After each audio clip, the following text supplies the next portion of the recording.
I'll be presenting on our reform mission work in the Philippines, and I'll open with reading Psalm 67. For the choir director with stringed instruments, a psalm, a song. God be gracious to us and bless us and cause his face to shine upon us, that your way may be known on the earth, your salvation among all nations. Let the peoples praise you, O God. Let all the peoples praise you. Let the nations be glad and sing for joy.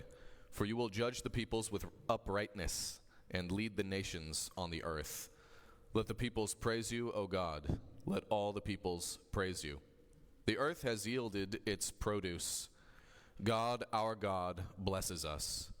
God blesses us, that all the ends of the earth may fear him.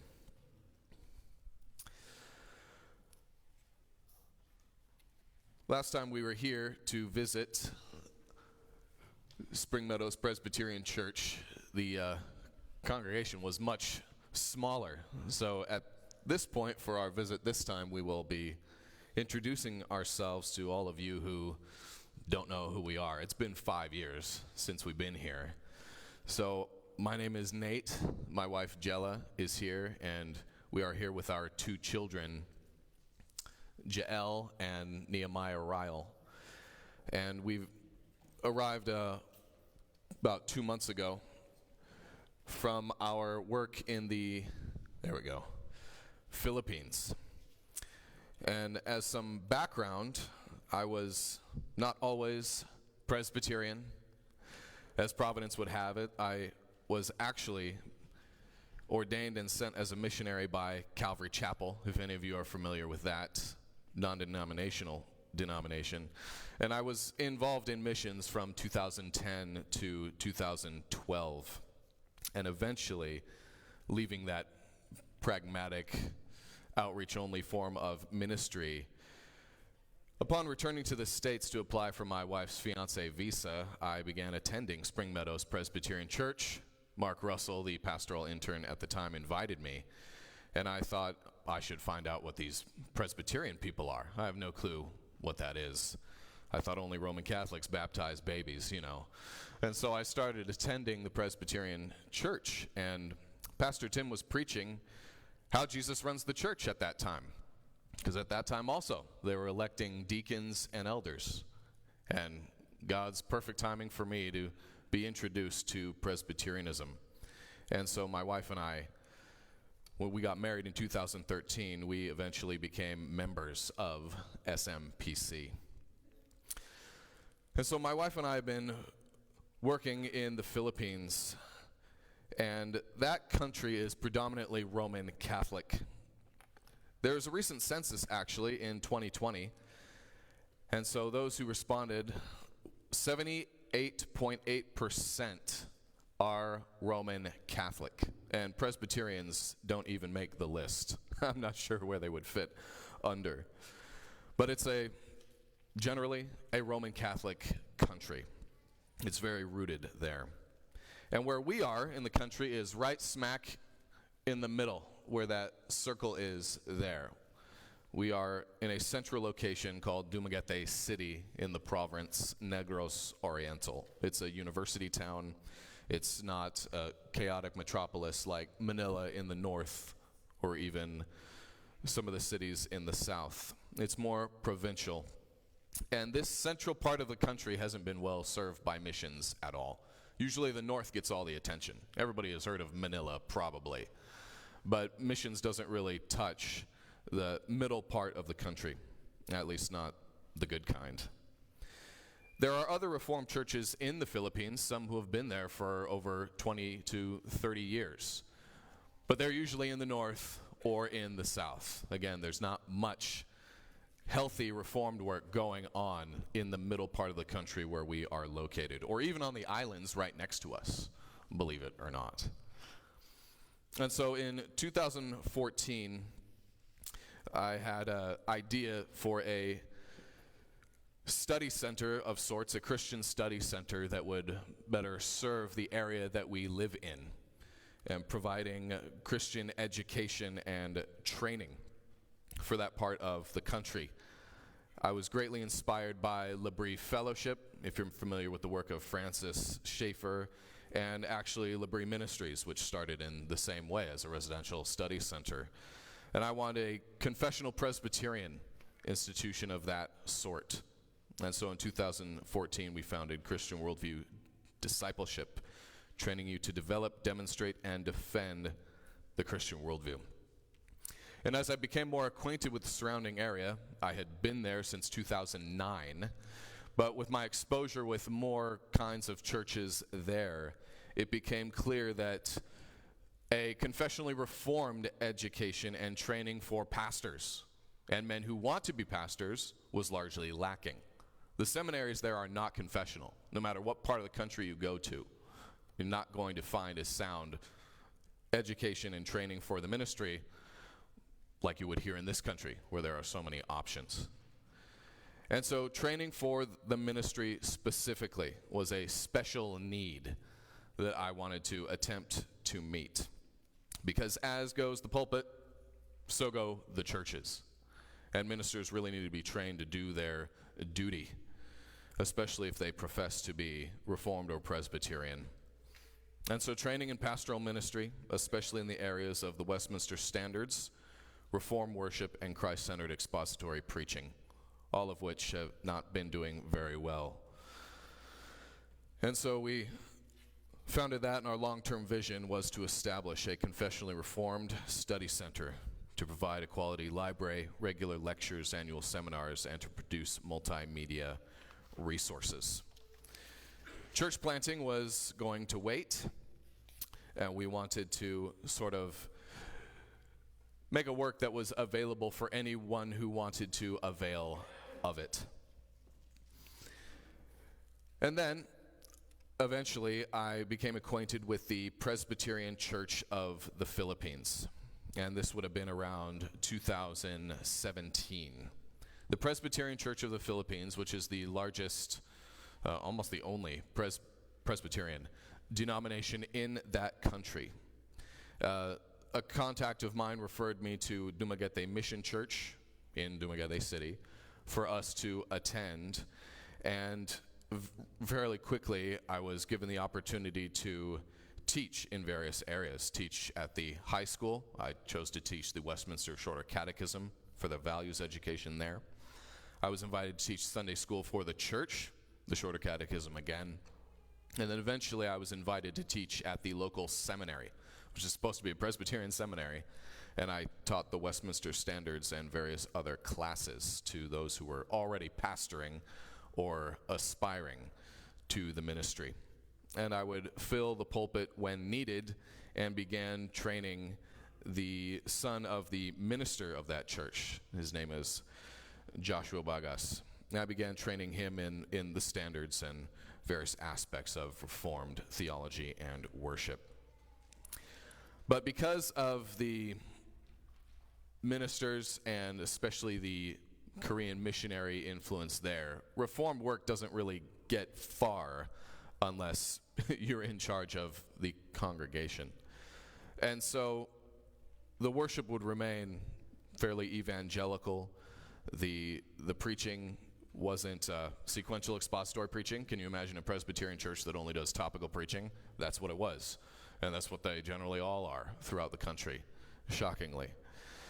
And so when we came here and visited last time in Dumaguete City, and were worshiping for a period of time here at Spring Meadows, back when we were still in the school, I was like, I can't go back to a non-reformed form of worship. I'm tired of being angry every Lord's Day and hearing about saints and papist traditions and Roman Catholic holidays. I can't do it. And it's not good for our children either. And so we decided not to return to that congregation until things had changed. And then while here visiting in 2019, I met with the session and Pastor Tim, and the next steps decided for me were I needed seminary to get that piece of paper to open more doors for support for our work, and also a missions agency, because up until then I didn't have one. Since leaving Calvary Chapel, I didn't have a missions facilitator or agency. And so the search for that began in 2019 and extended until we were back in the Philippines later on in that year. And providentially, I ended up running into Heidelberg Theological Seminary. A couple people in the Philippines came to one of my conferences. It was 2019. We were doing a Doctrines of Grace conference to commemorate the anniversary of the Canons of Dort and the Synod of Dort. And a few people from Manila and from Luzon and Mindanao, north and south part of the country, ended up coming to meet me and told me about this seminary that had a program in the Philippines and invited me to some intensive classes that would be going on later that year. And so I thought, hey, this might be it, because it needs to be a seminary that won't cost an arm and a leg like residential seminaries here, but also it needed to be a seminary that I could do completely online, because I wasn't going to leave the country for an extended period of time anymore. And so I ended up going down there and speaking to the seminary professor who had come to the Philippines to teach the classes in person. Talked to him, and then through our communication, I ended up being accepted and enrolled in the seminary in late 2019, with the tuition continuing to be paid for the good session of Spring Meadows Presbyterian Church. And it's almost finished. It's almost over. As soon as we can swing all my classes that remain as quickly as possible. And then soon around that same time, Reformed Evangelistic Fellowship. We had run into somebody during our time here whose parents were missionaries with Reformed Evangelistic Fellowship, and I ended up communicating with them, getting their material, and really liking what I was reading there. We had applied to a couple other missions agency. One turned us down and didn't want to do any work in the Philippines at all.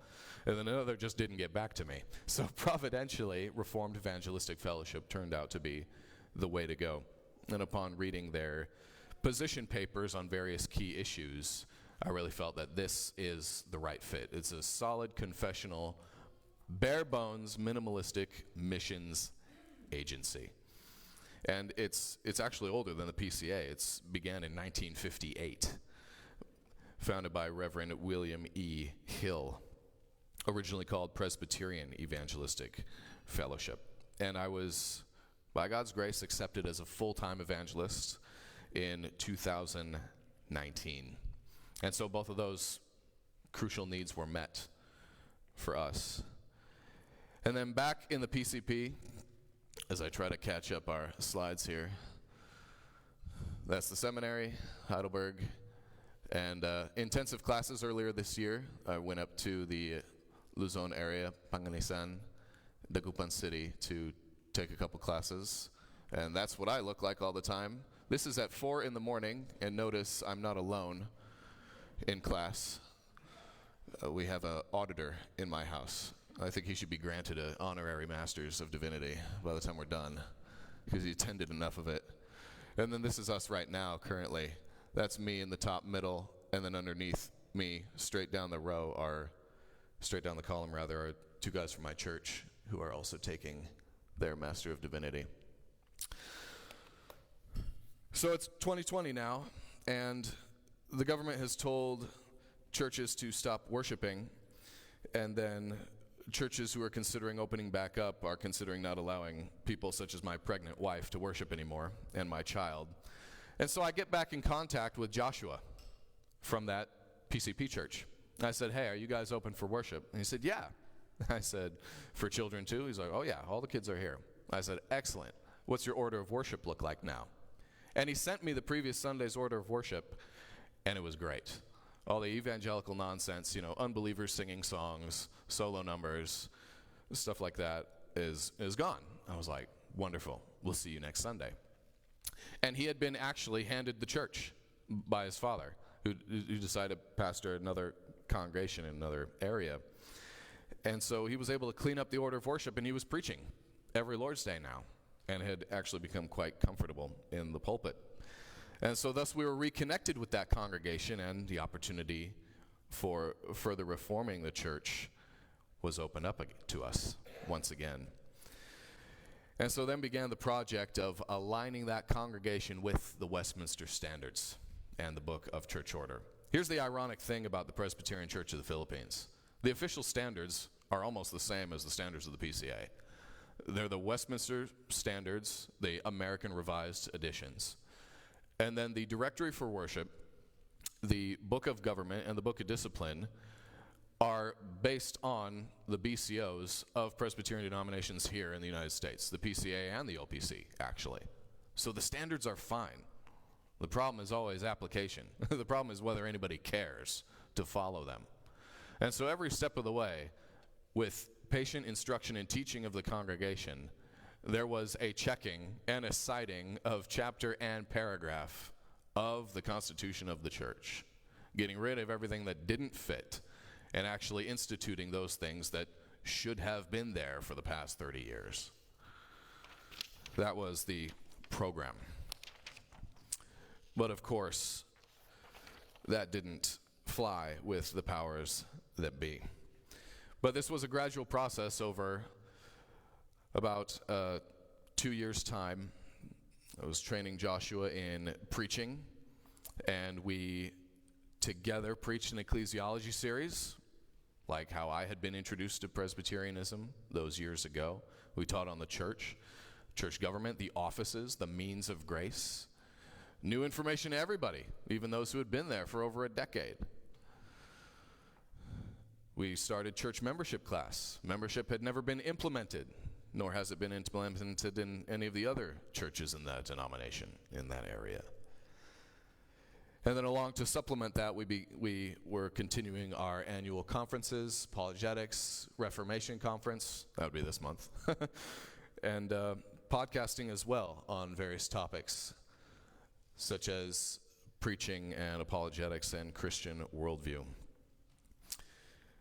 Along with this, also partnering with another church in a Reformed church, Continental Reformed Church, the other part of the country, and with another ministry, I began leading book lectures, which many of our people attended, reading classics such as Redemption, Accomplished and Applied by John Murray, The Whole Christ by Sinclair Ferguson, several Puritan works, and we're in the middle of longer ones now. I'm also doing a series on Calvin's Institutes. We finished book 2 just before I got here.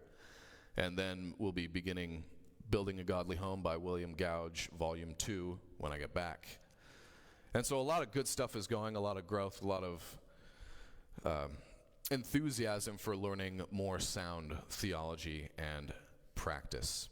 Now, all this was going well until May of 2022, where the powers that be, namely the missionary who founded this church, savagely opposed our local Reformation. And we were swiftly kicked out of the building. And so we decided to change our name and call ourselves something else, something more accurate, something clear and descriptive of what we were as a church.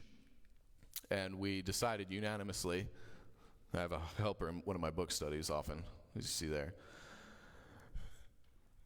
We decided to call ourselves Reformed Presbyterian Church of Dumaguete, because that's actually what we were, a Presbyterian church that was nominal in name only, but that had been reformed according to the Word of God and brought into alignment with the standards that define what Presbyterianism is. We are a Reformed Presbyterian church. And it's also easy to locate, because when anybody wants to find a Reformed church, what do you search on Facebook? Reformed Church in Dumaguete City, right? Or Google it. And we're the only one that pops up. And so immediately more people started showing up who had been waiting for a Reformed church for years and years. And anybody who would visit, or anybody in other parts of the country who knew people close to us, began referring people to our church. So new name, had to scramble to find an office space to rent every Lord's Day. We rent by the hour. We still do. And it resulted in immediate and steady growth, not just numerically, but spiritually as well. When you just trust the ordinary means of grace, there is fruit from it. Getting rid of all the gimmicks and sticking with the simple reading and preaching of the Word of God, the singing of psalms and hymns, dedicating sufficient time to public prayer in the worship service. Things that people in the United States generally take for granted, especially if you've been in the Reformed or Presbyterian world for any length of time. Imagine going to church and not hearing the gospel preached on Sunday. And when it does happen, it happens by accident. Imagine not singing psalms or hymns ever. That's the kind of setting that we are in over there. So what we were doing was very different and very unique, even though it's what Presbyterianism should be. What we were doing was removing all the innovations and going back to what a Presbyterian church should be. But of course, that was an innovation to what passed for Presbyterian missions there. And it made certain people very angry. And so we proceeded with our local Reformation church officer training, one of my favorite things to do. Oh, first service in our new location right there. That's myself and Joshua. Before the worship service, those are those in attendance, our bulletin. Membership interviewing, the pastor. Acting pastor was the first interviewee. And then my wife and I were the second one. And then our covenanting service, starting with 18 communing members together. First baptism. Oh, look who it is. My son, Ryle, was the first baptism. And then 18 of us, not including him and my daughter, were the first recipients of the Lord's Supper as a congregation. That's what our typical order of worship looks like now.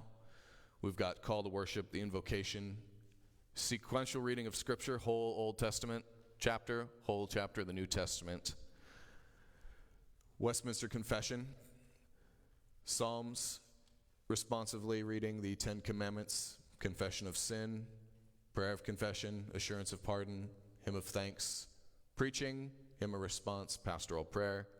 It's going to be about 10 minutes. Typically, offering, doxology, Lord's Prayer, and then benediction. And so we're doing really well with the RPC men reading books together, the ladies as well reading books together.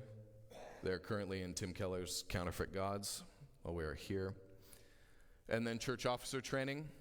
Our standards are what officers have to subscribe to, so I was teaching the Westminster standards synchronized to them, which is something that I taught in seminary years before. It was about a 70-hour course right there. And we also, the elder candidates, and myself and our wives, went up to Manila and met Mark Jones, who was the latest speaker at a theology conference up there on knowing sin. That was a good time for us. One of our graphic designers drew that when he took his membership vows. Very significant because a lot of our people are transfers from either very shallow churches or cults. You know, women pastors, prosperity gospel, if you don't tithe, you go to hell, that kind of thing. And so when these people come to our worship service and they hear so much Bible in an hour and a half's time, and they hear a sequential expository Christ-centered sermon, no matter what passage of Scripture it is, when they sing Psalms for the first time in their life. Like, whoever thought of that? Sing the Psalms? What? And hymns, songs that aren't heretical, when there's a significant time applied to prayer, and when elders actually get involved in their life. It's like being on a different planet, and it's something incredibly refreshing to them, to the point where they can't wait to get their family there. And this guy specifically, he drives 2 hours. He and his fiancée, 4 hours round trip. And he's bringing his mother now, and his sister and his brother. That's what people will do when they finally encounter real Christ-centered Reformed worship. 2 hour round trip. One of our prospective elders, he worked on a different island as a fireman, and he would cross the water on Sunday morning to come worship with us during his off time. Because we're the only place that does it, sadly. And hopefully that won't last for very long. Also, pre-marriage counseling. This December, I got two more couples that are going to be married. So it's good ordinary ministry that's happening. Finally, solid Reformed worship being the foundation. And so our church has grown very tight. Our membership has expanded. We now got 30 members in that amount of time. Almost the entire congregation is in our house around my table every Sunday afternoon to eat lunch together, to discuss the sermon, to continue in fellowship, have a Bible study on occasion, or listen to a lecture series of some kind. Hospitality is very central to our church culture there. But all of this was out of step with the Presbyterian denomination. And so recently, only in August, just before August, end of July, we were as a whole excommunicated from the presbytery without a single formal charge, in fact. And so in the beginning of August, over 2 Sundays, we particularized as a congregation, because the presbytery until that time had blocked those people who were elected to serve as officers. Imagine that, electing your 5 elders here and then the presbytery being like, no, we don't acknowledge. Doesn't matter what you want. Doesn't matter if you're following the church constitution. No. But mostly through ignoring, not even direct communication. So once out, we were finally able to wrap things up and particularize as a local congregation. The congregation unanimously called me to serve as the pastor. And then having elected Joshua, who had been training for years now, and JR, the firefighter, I ordained them as elders of the church. And we've got our eyes on a couple deacon candidates as well. And so finally, after that long span of conflict with a nominal fake Presbyterian denomination, we're finally established as a confessional Presbyterian church. And the sad thing is, we're not the only ones in the country.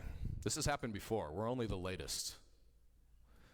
It's happened over years and years.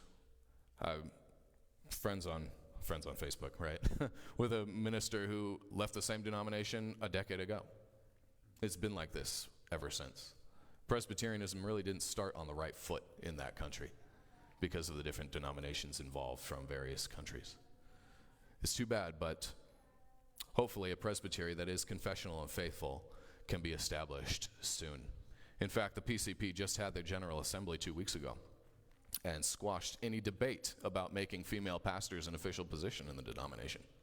An entire presbytery wrote something to the General Assembly, but debate and discussion isn't even allowed. That's the state of the so-called Presbyterian church there. And so I anticipate that it won't be much longer for the only a dozen confessional ministers to either stick it out and get kicked out over time or just walk away, because it's clear that any vigilance for doctrine and any faithfulness to the Westminster standards is unacceptable and won't be allowed. So we'll see what happens. Should God bless our work, we hope to expand locally, but also I hope that other confessional congregations throughout the country will join together to form a faithful presbytery and form a new church. Because Presbyterians don't have options about where to go. There are a handful of continental Reformed denominations. They've got options. But anybody who subscribes to the Westminster standards is the PCP pretty much, or it. So that's what's going on, and that's what we do. That's where we are as a church, and that's what our life has looked like for the past few years.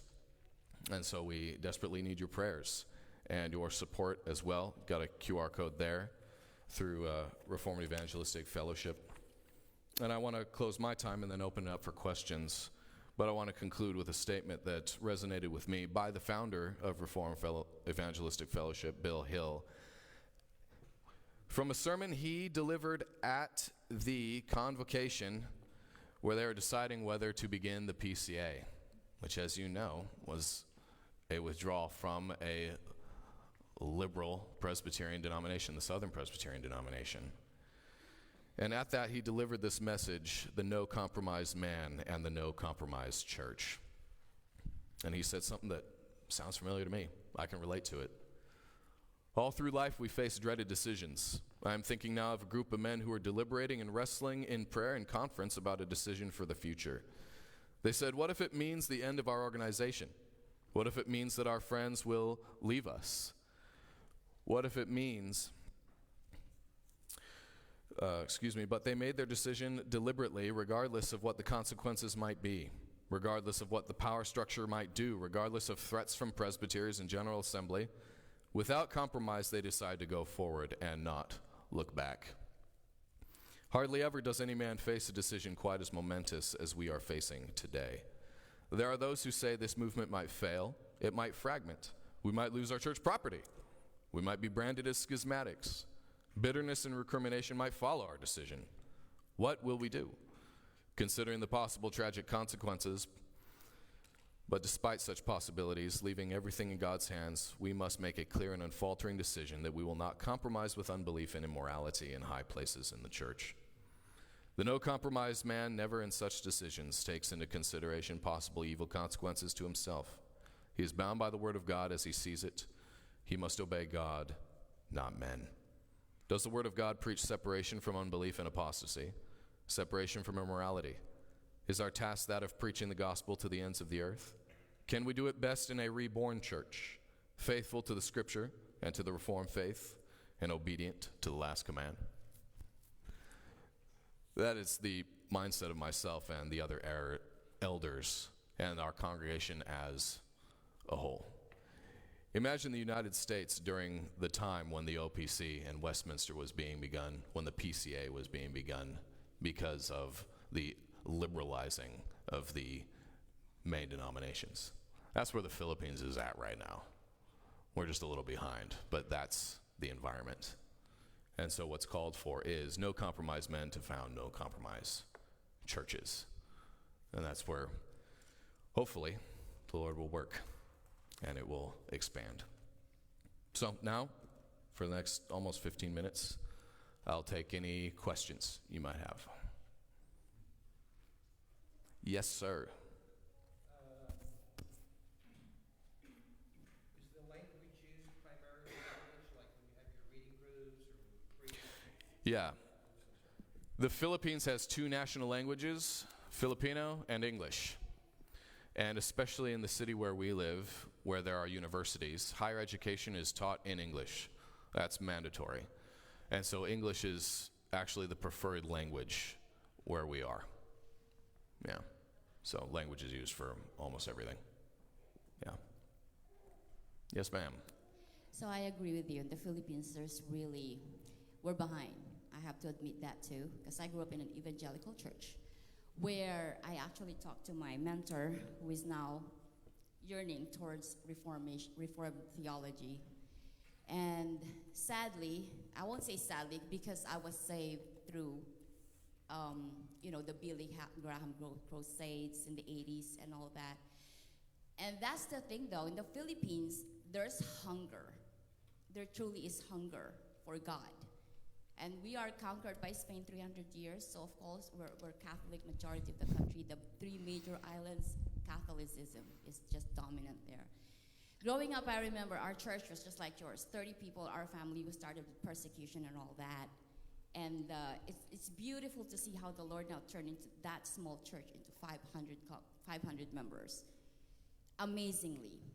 So my heart was so happy when I talked to my mentor saying, they even went, I don't know, Nate, if you're familiar with the Koreans, the Presbyterian churches that are just like doing that now. Yeah. They were so hungry for the Reformed theology that they even went to Korea and got connected. I'm not familiar with the, what's that? Philippine, what was that? The one that Reformed Presbyterian Church of the Philippines. He never mentioned that in our conversation. But what's your take about, there are in Luzon, I'm from Luzon, they go to Korea, and that's where they're getting their education. And I know they also have some courses that they take online that are connected here in the U.S.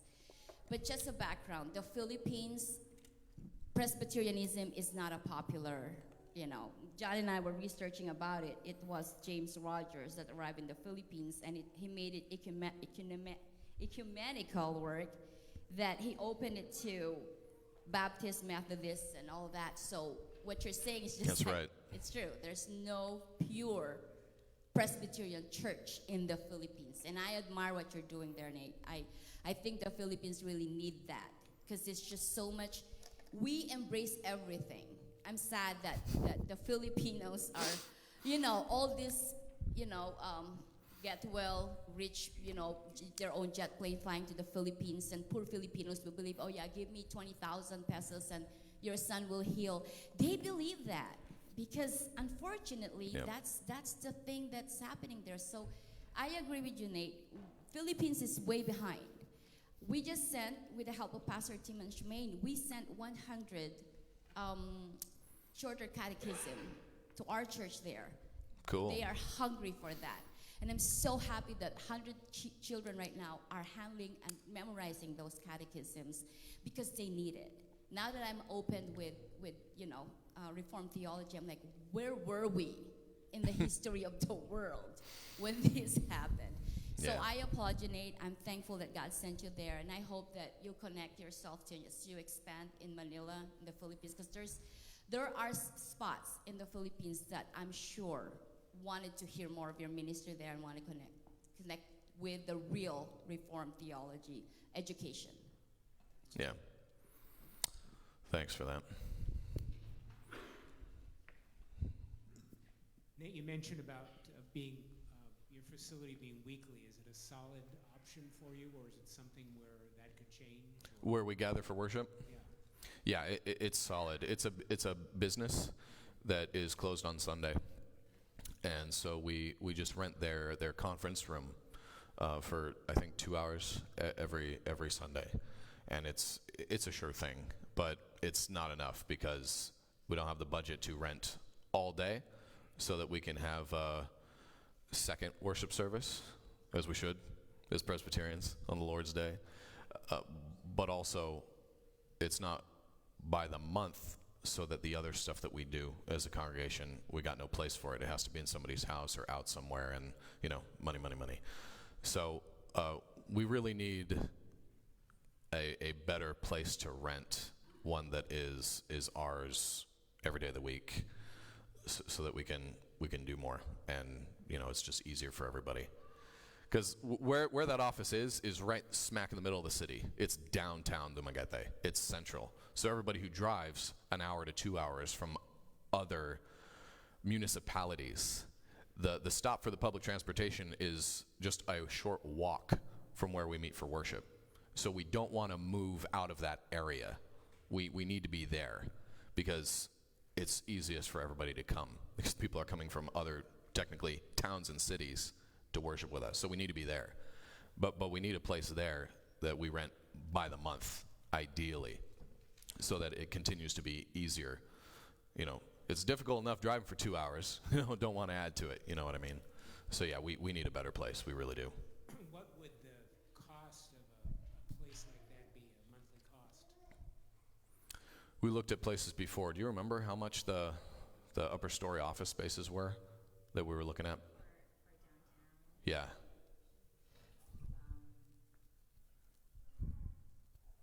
If it's like really in Well, it was 30,000 pesos, wasn't it, a month? Yeah, 30,000 pesos a month. Which Divided by translates- 53, let's say. 1, 2, 3, divided by 53 equals, that'd be $566, less than 600, maybe $600 US. Yeah, per month for renting. Yeah. That'll be a prayer for us for you. All right, thank you for that. Yes. Was the previous location or facility that you were kicked out of, is that owned by the PCP, or how did they do? Excellent question. It's owned by the Korean Missionary Group, not the denomination, but the missionary organization. And it has their name is on all the various properties that they've built. Some of them just empty buildings. and so they were able to prevent us from meeting in any of those because we didn't go along with women pastors and women deacons and stuff like that. So out of the mission group, out of the buildings. Yeah, good question.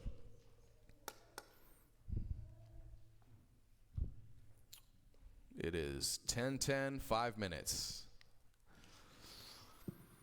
Yes, sir. Nate, you had mentioned that there's Continental Reformed congregations and there's options for them. What's your relationship like with them?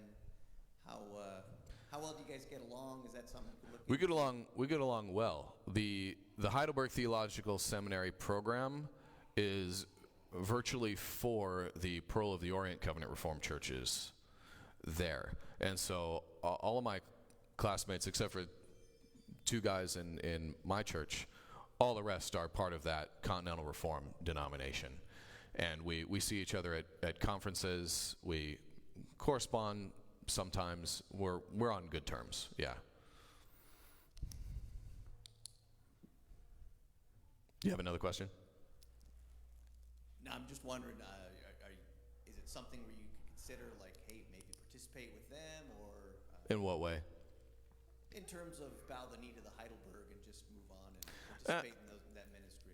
I don't want to be disrespectful, but I don't really want to downgrade from the Westminster Catechisms to the Heidelberg. You know what I'm saying? Yes, sir. What? You want to say something? In addition to that, what we do is whenever we get resources that are like bulk from here, we send them to That's right. Some of you probably know that I avail of free books from TGC and Crossway. Over the years, I've done that. Those Continental Reform guys are always my first recipients for the free pastoral resources that I get. I'm shipping boxes to all those people whenever I can. So we're good friends. But as far as being one in a church, that's not the best option before us. Yes, sir. Yeah, I'm curious how you ended up in Dumaguete. I would think if you're the only Reformed church in the Philippines as a whole, why no one, or you all originally, why no one centered in the larger population centers like Manila, Luzon? I was just curious about that, because you normally think you'd go where the most fruit is to pick, and I just was curious about that. It's a good question, putting it that way. Part of it's just biographical for me. I, on a whim, decided to go on a short-term mission trip, spiritual vacation, for 2 weeks to the Philippines when I was in high school. We went to Manila, and it was absolutely stressful, just walking outside. And then we went to Dumaguete, which is, Forbes top 5 retirement locations in the world. It's amazing. All y'all who might be approaching retirement, Hawaii is too expensive. Come to Dumaguete, okay? you'll have a church. And Dumaguete is wonderful.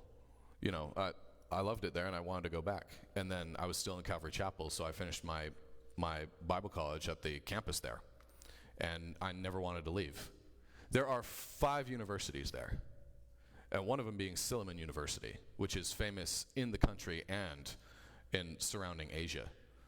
Students from other countries go there. I mean, you don't have to travel to a bunch of countries to reach them if you're in Dumaguete City. As far as missions is concerned, I don't know why more churches haven't tapped that place up until now. I consider it perfect for international ministry because of the student body population there by itself. And the people there have souls too. Manila gets all the attention. It's almost cliche. The Philippines is Manila. No. It's like the smaller areas, they need the gospel as much as everybody else. They need sound confessional churches as much as everybody else. Manila, there's a lot of churches there that are sharing the work, and they're planting and they're multiplying. Manila's covered as far as I'm concerned. So is Mindanao. But Negros Oriental, Negros Occidental, Cebu, Bohol, those places, what do they got? Hardly anything. So it's time for the central part of the country, in my mind. Does that answer your question? Cool, thank you. All right, with 1 minute on the clock.